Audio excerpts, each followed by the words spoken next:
Mga kachismis, mukhang may matinding hugot si Alden Richards. Sa kanyang IG story, naglabas siya ng cryptic message na, "Mind your own business." Pero sino nga ba ang pinaparinggan niya?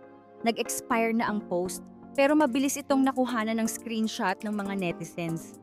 Marami ang nagtataka, kanino nga ba ito patama? Matatanda ang si Alden ay naging usap-usapan matapos ang balitang hindi na raw siya nanliligaw kay Catherine Bernardo. Marami ang nalungkot, lalo na ang fans ng Kathden, na umaasang mauuwi sa totohanan ang kanilang on-screen chemistry mula sa pelikulang Hello Love Again. Pero hindi lang yan ang mainit na issue. Ayon sa ilang netizens, tila nagkabalikan na sina Catherine at Daniel Padilla.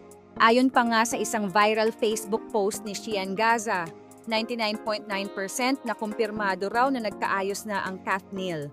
Yung 0.01% na lang daw ang hindi sigurado. Parang germs na hindi napatay ng safeguard, hindi natin maikakaila na naging espesyal ang samahan ni Alden at Catherine. Dumalo si Alden sa intimate birthday celebration ni Catherine noong 2024. Nagbigay ng red roses at tinawag ang kanilang pagkakaibigan na deep and special sa interview ni Boy Abunda. Pero kung ganoon nga sila ka-close, bakit nga ba biglang lumamig ang usapan tungkol sa kanila?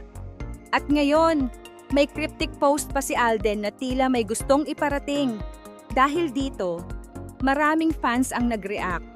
May nagsasabing si Alden ay nagpaparinig sa Kathnil reconciliation rumors. May iba namang naniniwala na gusto lang niyang mag-focus sa sarili at iwasan ang intriga. Sa kabila ng mga kontrobersya, abala pa rin si Alden sa kanyang showbiz career. Patuloy niyang pinapatunayan na hindi lang siya pang romance, kundi isa ring versatile actor na kayang gumanap sa iba't ibang role.